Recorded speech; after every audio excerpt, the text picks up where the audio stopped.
Saudara, pemerintah berencana mengontrol konten di media sosial dengan membentuk Dewan Independen. Namun wacana ini dikritik karena berpotensi membungkam kebebasan berekspresi.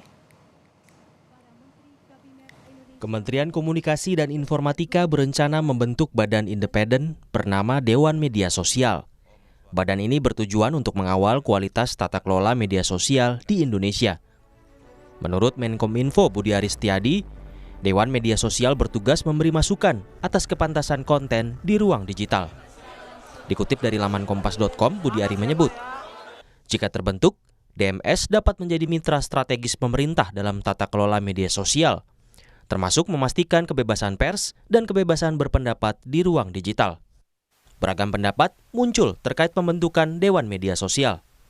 Meski kebanyakan mendukung, warga minta tak perlu ada badan lain yang mengawasi media sosial.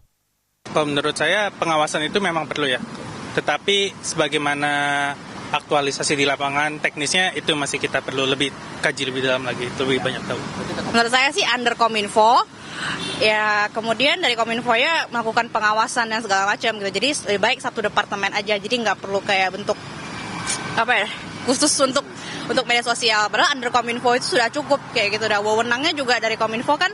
Kalau saya lebih berpengalaman ya, seperti itu. Menurut aku pribadi kayak perlu ya, karena seperti kita ketahui kayak zaman sekarang banyak banget konten-konten yang nggak baik. Dan pengguna sosmed tuh nggak cuman orang-orang yang udah bijak gitu, kadang anak kecil pun udah pakai, jadi menurut aku sih perlu. Meski pembentukan Dewan Media Sosial masih digodok, kritik atas fungsi badan independen ini mengemuka. Lembaga Studi dan Advokasi Masyarakat atau LSAM menilai DMS bisa membungkam kebebasan berekspresi. Ya, tentu ini merupakan satu ancaman terhadap kebebasan berekspresi. Di tengah situasi moderasi konten di Indonesia yang sangat eksesif, justru malah hadir ide-ide yang semacam ini. Tentu ini merupakan lompatan yang menurut kami keliru ya.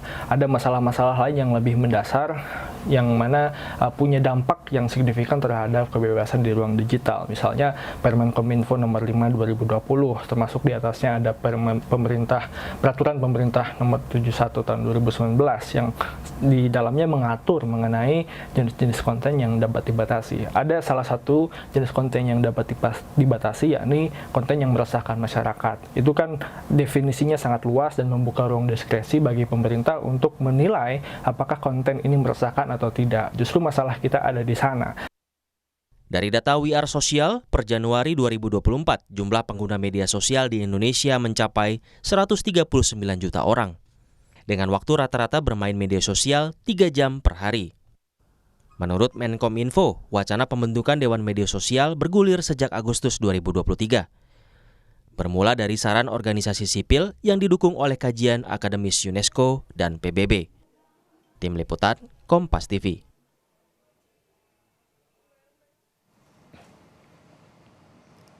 Saudara, sejauh mana Dewan Media Sosial efektif menjadi kontrol di ruang digital? Kita bahas bersama Usman Kansong, Dirjen Informasi dan Komunikasi Publik Kominfo.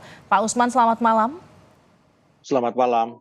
Ada juga Wahyudi Jafar, Direktur Lembaga Studi dan Advokasi Masyarakat atau LSAM. Pak Wahyudi, selamat malam. Selamat malam, Mbak Livi. Saya ke Pak Usman dulu ya. Pak Usman, jadi urgensinya apa bikin Dewan Medsos? Iya, ini masih wacana, ya ini masih gagasan yang perlu dikaji lebih mendalam. Ya, bentuk kelembagaannya, formatnya, posturnya, kemudian tugas dan fungsinya.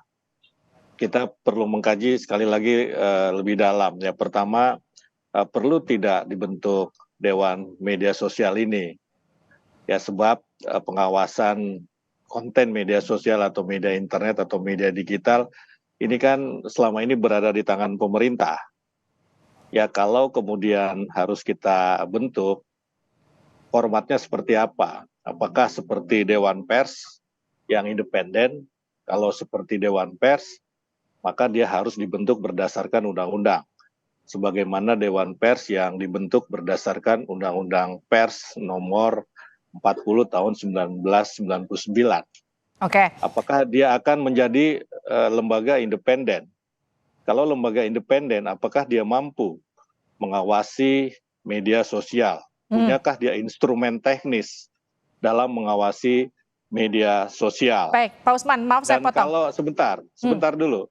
kalau dia lembaga independen, ya apakah dia mampu berhadapan dengan giant tech, dengan produsen teknologi digital yang raksasa itu begitu.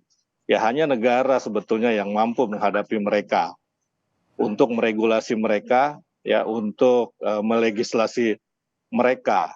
Jadi ini yang masih perlu kajian lebih dalam begitu. Oke, Pak Usman, ini kan wacananya sempat muncul juga tahun lalu. Yang jadi pertanyaan gini, kenapa wacana ini kembali muncul pasca pesta demokrasi kemarin?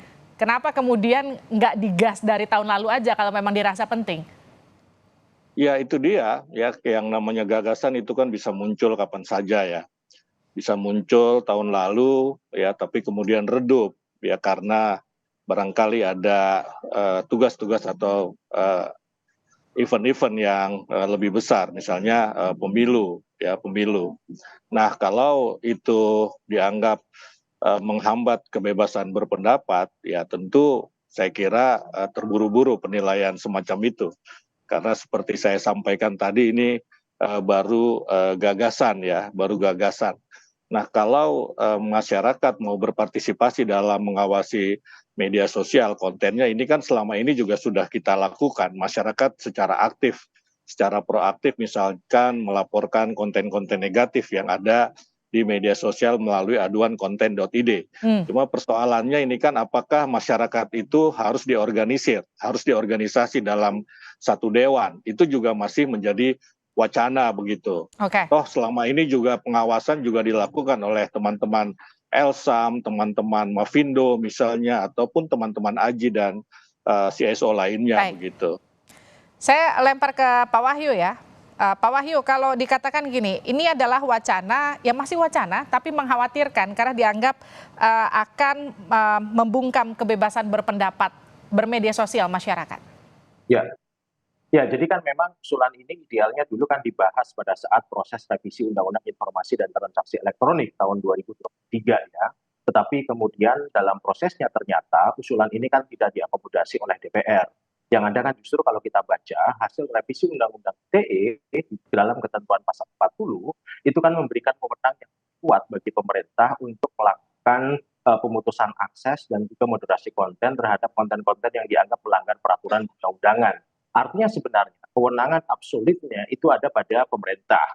Nah, yang jadi problem sekarang adalah ketika kemudian muncul gagasan untuk membentuk sebuah dewan, itu kan berarti dewan ini akan dibentuk di bawah Kominfo dan kemudian diatur oleh Kominfo. Dengan model yang demikian tentunya lembaga ini, dewan ini, tentu dia tidak bisa dikatakan independen karena dia adalah bagian dan bertanggung jawab kepada Kominfo. Artinya kemudian Kominfo akan mendelegasikan sebagian tanggung jawab dan wewenang kepada dewan ini. Yang ini kemudian tentu ada kekhawatiran bahwa justru dewan ini akan menjadi instrumen legitimasi bagi pemerintah, bagi Kominfo untuk terus kemudian melakukan tindakan-tindakan yang lebih represif, yang lebih limitatif terhadap konten-konten di internet. Itu satu hal.